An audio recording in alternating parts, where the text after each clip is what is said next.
Buenas noches y bienvenidos a este acto de hermanamiento en torno a las letras y en torno a esta maravillosa obra de María Jesús, Nombres, Toques y Historias Comunes, que hoy nos trae aquí al Centro Artístico Literario. Aprovecho antes que nada para agradecer al Centro Artístico que nos haya abierto sus puertas y cedernos estas maravillosas instalaciones. Todos conocéis lo que es el Centro Artístico, pero es una institución sin la que resulta muy complicado entender la historia de la cultura en Granada en los últimos 140 años, ¿no? Es una gozada, ¿no?, que en esa vitrina pues, el número de registro de Federico García Lorca. A María Jesús y a mí nos unen fundamentalmente tres cosas. La primera es que los dos somos africanos, la segunda es que los dos somos periodistas y la tercera es muy importante que los dos somos sobre todo amigos. Siempre me atrajo de ella su extraordinaria sensibilidad, una sensibilidad además que plasma en las letras con una verosimilitud fotográfica, que creo que es otra de las pasiones compartidas. Su verbo es elocuente y contundente y a mí personalmente una de las cosas que más me gustan de su forma de escribir es que va más allá del personaje. Nos seguimos desde hace muchísimo tiempo y últimamente les debo confesar que mutuamente nos hemos hecho dos favores. Yo le pedí que tradujera al alemán mi cortometraje La rebelión de Bernarda, que ahora mismo está en distribución, y ella me pidió que le presentara el libro en Granada. Para eso estamos los amigos. Mi nombre es Jorge Pastor y yo soy redactor del diario Ideal de aquí de Granada. María Jesús nació hace 42 otoños en un bellísimo pueblo que hay a 60 kilómetros de aquí y que se llama Guadix. Estudió Ciencias de la Información en la Universidad Complutense y trabajó en la sección de Nacional del diario ABC en el año 2000, hasta el año 2006. ¿No? Hasta 2006.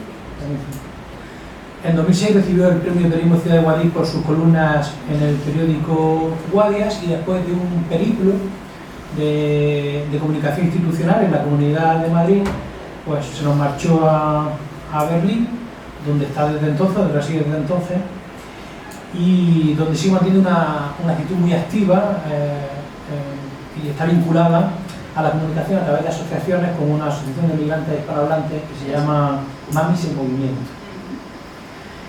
Además se formó como docente de español en el Instituto Cervantes y en la Universidad de Cantabria y hoy día es profesora de la Universidad de Potsdam-Mittelbach. Mi alemán no es muy bueno, por lo cual puedes corregirme en cualquier momento. Excelente. Todo ello lo compagina con la literatura. En 2015 publicó su primera novela que se llama Sombras de Luz, en la que Guadix, el paisaje y el paisanaje son escenario y a la vez son personajes. Y en 2021 participó en el relato por primera vez de una obra colectiva que se llama Miradas. En 2022 nos trae aquí nuevamente con Nombres Propios, Historias Comunes, que yo tengo en mis manos y sé que muchos de ustedes también lo tienen, si no existe la oportunidad de comprarlo ahí a la entrada. Mantiene un blog de contenidos creativos y de actualidad y es muy activa en redes sociales y en el tejido asociativo y cultural de la capital berlinesa, donde coordina en 2017 una tertulia literaria que se llama Con tildes y virgulillas. Me encanta lo de virgulillas. Lo dije en el primer momento, me parece maravilloso el concepto, ¿no? Son los guioncitos. Además, participa en un podcast que se llama Todo va bien Guadix, con sus crónicas desde el quinto anejo, donde refleja como expatriada pues, esa visión que quizá en algún momento pudo tener Ángel Ganivet con sus cartas finlandesas o el propio Federico García Lorca, ¿no?, con ese quejido desconcertado de poeta en Nueva York. Yo sé que ella es una gran admiradora tanto de Ganivet como de Federico García Lorca. Y sin más dilación, vamos a comenzar la charla. María Jesús, ¿qué tal? ¿Cómo ha sido tu reencuentro con Granada? Creo que no ha sido fácil encontrar aparcamiento. No ha sido fácil y bueno, afortunadamente las calles están llenas de nuevo, que eso es señal de que poquito a poco vamos volviendo a lo de antes, a lo de siempre. Y para mí cada visita a Granada, aunque sea la típica visita de ir al metro o a alguna comprita, siempre es una primera vez, porque Granada es de ese tipo de ciudades que nunca se agota. Siempre te lleva algo nuevo de Granada. ¿Qué vamos a hacer? Granada es así. En el rato que has estado, ¿qué te has llevado? ¿Cuál es ese palpito que lleva ahora mismo de la zona? Lo bien que huele Granada. Es el olor de las calles, el color del atardecer con las nubes, que hoy está el cielo, está enturbiadillo, pero aún así está precioso. Y cómo refleja en las colinas del Realejo, en las casas del Realejo, cómo refleja la luz de la tarde, es maravilloso. Y tú como fotógrafo pues sabes a qué me refiero, sobre la luz de Granada. Bueno, Maricruz, si te parece bien, vamos a entrar de lleno en el libro. Vamos primero lo que es el trazo grueso y posteriormente, si te parece bien, entrar un poco más los pormenores, ¿no? Muy bien, de acuerdo. ¿no? Yo creo que este libro es un claro alegato de lo cotidiano en un momento que es extraordinario, ¿no? Absolutamente, el contexto ha sido y sigue siendo un poco extraordinario y entonces lo cotidiano se convierte en objeto de deseo y de anhelo. Y bueno, en un mundo tremendamente cambiante, la rutina es un poco el asidero, ¿no?, al que echar mano. Este periodo distópico que estamos viendo, que seguimos viviendo, ¿no? El valor de lo cotidiano, ¿no? Que se ha convertido como en algo terapéutico. No sé, al menos a mí me da la sensación leyendo este libro. Absolutamente, es el referente. Como decía, está todo alrededor cambiando continuamente, vivimos en un clima de incertidumbre y de inseguridad absoluta y parece que esa pequeña rutina cotidiana que antes de la pandemia formaba parte de esa parte gris de nuestra agenda, pues ahora queremos tener en la agenda esos hitos grises. Pequeña rutina, pues eso, intrascendente, tampoco nada del otro mundo, porque ese nada del otro mundo ya lo tenemos de fuera. ¿Ha sido el confinamiento un periodo propicio para ti, desde el punto de vista literario? No, en absoluto. Y de hecho el libro no es terapéutico, no me ha servido de sanación, ni nada de eso. A mí lo que me ha resultado tremendamente terapéutico es leer literatura. Eso sí, pero literatura... Estamos hablando de leer a Juan Rulfo, estoy hablando de leer a Carmen Laforet, a Emilia Pardo Bazán, a Benito Pérez Galdós, ese tipo de literatura. Muchas de esas lecturas las hacía pues, antes de irme a dormir, en los ratitos que podía, porque yo, como todos nosotros, sobre todo en el principio del confinamiento, lo teníamos todo en casa. El cole en casa, el trabajo en casa, el parque infantil en casa, el ocio en casa, el cine en casa, ¿no? Y teníamos que gestionar muy bien el tiempo.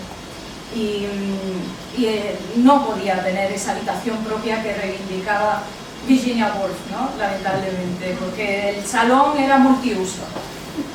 Pero sí que intentaba leer, y para mí la lectura era esa ventana por la que irme durante un ratito, el que fuera.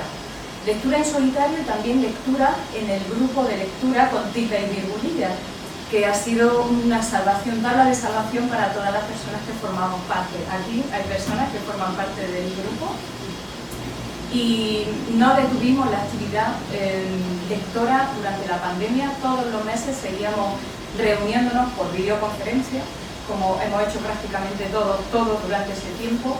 Y esa sí que ha sido la tabla de salvación. La escritura y este libro, la justificación de este libro viene, Jorge, por el impulso periodístico, por la necesidad de hacer con estos relatos, a través de la ficción, crónica de este tiempo excepcional, este tiempo en el que estamos aterrizando, seguimos aterrizando en una nueva manera de ser y de estar en un mundo que aparentemente es el mismo, pero no lo es. Me da la sensación de que has comentado hace un momento que no ha sido terapéutico para ti este libro. Yo creo que algo sí. Esa no es la percepción que yo he tenido después de leerlo, pero ¿crees que puede servir de terapia, por decirlo de alguna manera, esa reivindicación de lo cotidiano? ¿Puede ser una terapia un poco para...? Colectiva, sin duda, porque yo creo que somos bastante malos con nosotros mismos, nos juzgamos mucho. Y durante la pandemia tal vez hemos tenido ciertos comportamientos exagerados. Hay personajes que llegan a rozar la caricatura, pero nosotros tal vez también lo hemos rozado, ¿no? Con una sobreexposición en redes, o haciéndonos de repente súper amigos con una antigua compañera de colegio de la infancia, ¿no? Que nunca, no hemos hablado con ella ya hace 30 o 40 años y de repente, ¿no? Es decir, hemos actuado de una forma extraordinaria. Y este libro yo creo que nos puede ayudar a encajar esa manera extraordinaria de actuar, porque el contexto lo ha sido así y nos ha descentrado, nos ha sacado de nuestro centro. Y sí que el libro puede ayudar a reconciliarnos, a no ser tan malos con nosotros mismos, que a veces nos jugamos demasiado mal. Este libro no sería este libro si no fuera por la pandemia. Absolutamente, es hijo de la pandemia. Fíjate, se hablaba tanto del baby boom, de la subida de los nacimientos, y bueno, en mi caso yo no me he embarazado de un bebé, pero sí que me he embarazado de un bebé literario, así que ya tengo 4 nenes en el mundo. ¿Cómo fue Familia numerosa. ¿Cómo fue el proceso de escritura? Pues el proceso fue la primera parte totalmente inconsciente, y luego ya sí que hubo un proceso sistemático de la soledad del escritor. Lo primero, como te decía, yo no tenía tiempo para escribir, pero sí que hacía en el blog de notas que tengo en el teléfono móvil apuntar sensaciones, impresiones. Jorge, yo lo que he hecho muchísimo durante el confinamiento es escuchar, he escuchado muchísima radio, muchísimos podcasts. Muchos podcasts eran eminentemente colaborativos porque la gente necesitaba un punto de encuentro para no volvernos majaras, un sitio donde poder expresar nuestro miedo, nuestras esperanzas, nuestras frustraciones, para reírnos, para llorar, un punto de escape, un punto de encuentro. Y luego lo que me he leído muchísimo es los comentarios de las noticias en digital, porque se aprende muchísimo. Tú como periodista seguro que también te lo lees, porque ahí los lectores transmiten muchas cosas. Y a veces es más noticioso los comentarios que la noticia en sí. Y he leído mucho en redes y entonces yo me convertí de repente en observadora y en cronista. Y apuntaba expresiones de la gente, emociones, comentarios. E incluso, pues sí, me salió el relato de Anacleto, me salió del tiro, no te lo voy a negar, pero no había nada. ¿Qué pasó? Que en otoño de 2020, cuando en Alemania estaban muy triunfalistas de que la pandemia aquí, como somos tan buenos gestores, aquí no ha atacado tanto, ¿no? Pero los pobrecitos países del sur, pues bueno, ahí que se la han llevado, ¿no? Allí la pandemia, la primera ola, no fue ni comparable con lo que fue en España. Y sin embargo empezaron a subir poquito a poco primero las infecciones y las muertes, hasta convertirse el otoño de 2020, el invierno de 2021 en un horror. Entonces ya es cuando vi la necesidad de todas esas notas pasarlas a limpio, darle el giro y sentarme a escribir nombres propios, historias comunes, porque creo que todas esas voces que yo había escuchado y que había leído merecían tener su historia. Es un libro de ficción, los personajes no se corresponden con ninguna biografía de ninguna persona en concreto, pero está basado absolutamente en sentimientos reales. O sea, no está basado en hechos reales ni en figuras reales, pero todos los personajes, sus personalidades, responden a sentimientos reales por los que hemos pasado. Por eso hay mucha gente que se identifica muy rápidamente con los personajes, porque comparte sus miedos, sus ilusiones, su alegría, sus soledades, ¿no? Sus compañías, su solidaridad. Habla de forma reiterada de que la lectura ha sido conocido como una especie de analgésico. Absolutamente. ¿No? Un analgésico contra otro COVID que ha existido, que yo creo que es el COVID de la perplejidad, el COVID del miedo, e incluso me atrevería a decir el COVID del aburrimiento, ¿no? Sí. ¿Esto lo has experimentado tú de alguna manera como lectora? Absolutamente. Y hay una imagen muy gráfica de esta guerra atroz que está sucediendo ahora en Ucrania, que refleja muy bien lo de la literatura como refugio, y es, seguro que la tienes tú también en mente, esa imagen de una ventana tapiada con libros. Los libros son fuente de libertad y son también refugio en los tiempos malos, porque la literatura, estamos hablando de la literatura con mayúsculas naturalmente, sana. y te mete perspectiva en tu vida, porque te permite vivir, meterte en la piel de otras personas. No hablemos de personajes, de otras personas que son reales en el mundo de la ficción. Y leer en el contexto de pandemia, por ejemplo, La peste de Albert Camus, leer en pandemia Pedro Páramo de Juan Rulfo, leer en pandemia Nada de Carmen Laforet, son grandes historias en las que estás tú. Y tú sanas, y tú mueres, y tú vives, y tú ríes, y tú lloras con los personajes, porque tú estás ahí, en esa grande historia. Y gracias a la literatura, yo creo que el mundo sigue siendo un lugar que merece la pena de ser vivido y disfrutado.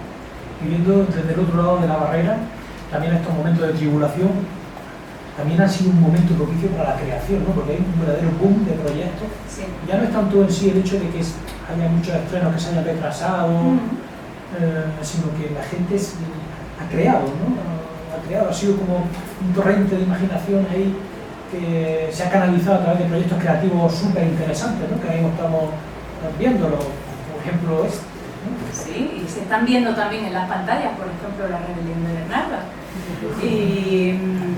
Pero eso es maravilloso, Jorge. Yo creo que necesitamos crear en un momento de parálisis, de destrucción, de muerte, de incertidumbre, de inseguridad.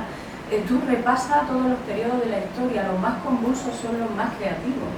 Acordaros, para muestra un botón, el siglo de oro español, cuando la literatura española ha sido más próspera y más fecunda que cuando económicamente y socialmente estaba peor que en el siglo de oro. Y ahí está Quevedo, ahí está Calderón, ahí está Teresa de Ávila, ahí está Juan de Yepes, San Juan de la Cruz. Nunca se ha llegado a un culmen en la literatura como en el siglo de oro, cuando peor estaba España. Entonces eso es síntoma, y que ahora es totalmente, yo lo entiendo perfectamente, hay necesidad de crear cuando tantos puentes se derriban. Curioso que Santa Teresa de Ávila aparezca de forma tan recurrente en nuestras conversaciones. Es cierto. ¿Eso es un poco friki o...? Sí, bueno, no, yo creo que Teresa de Ávila nunca ha pasado. Es que antes de empezar, hemos estado hablando de Santa Teresa de Ávila. Podríamos haber hablado de otras cosas, pero bueno, en fin. Tú defines tu libro como un aterrizaje de emergencia en un mundo que sigue siendo el mismo, pero ¿tú crees realmente que nuestra forma de sentir y de razonar sigue siendo la misma? Está lleno de ironía. No sigue siendo el mismo. La pandemia nos ha transformado por completo. Todo. De la pandemia no hemos salido más guapos, ni más altos, ni más rubios, ni con los ojos azules. Estamos aquí, lo podemos contar, y eso ya esa es la noticia, y ese es el triunfo. ¿Y qué ha cambiado? Ha cambiado todo. Ha cambiado esa falsa sensación de seguridad que teníamos, de que lo podíamos todo del mundo como aldea global. Pues no. De repente las distancias se han convertido han duplicado, han triplicado, ¿no? Las distancias se han triplicado. Y bueno, ha pasado lo gordo, pero es que hemos entrado en otra cosa gorda, en un mundo con la inflación, con guerras incipientes, que espero que se queden en el conato, pero es un mundo complejo, de consecuencias todavía que no se pueden medir, y tenemos que encontrar nuestro hueco y nuestro centro. Entonces en ello estamos, por completo, ha cambiado todo, el mundo no se vive. Vamos a aterrizar un poquito más ya en la historia del libro. Hay un tema recurrente en el libro que es la vanidad. De hecho, muchos personajes, incluso los narradores, tienen ese punto de vanidad, ¿no? Me gustaría preguntarte, ¿qué tienen de atractivo en la literatura los personajes soberbios? Yo creo que es mucho atractivo, ¿no? Son un imán, es como una atracción fatal. Es lo típico que, o sea, nos caen muy mal, tenemos que manifestar que nos caen mal, pero bueno, son atractivos, tienen su atractivo. Y luego la vanidad, bueno, es el signo de los tiempos. Vivimos en la era del TikTok, de los selfies, del Instagram. Yo me mi conmigo. Si este libro es criatura de este tiempo, no puede faltar el yo. Entonces, el yo, lo que pasa, que es cierto que uso mucho la primera persona, más por referencia al personaje, para que se describa por él mismo A mí me parece muy atrevido en ese sentido, ¿eh? O sea, lo tengo que reconocer. Pero son yoes muy diferentes. Hay muchas voces narrativas. No es un yo monótono o un yo homogéneo. Y sí, atrevimiento, pero yo creo que yo lo he hecho con humildad. Y por eso yo le he cedido todo el protagonismo a mis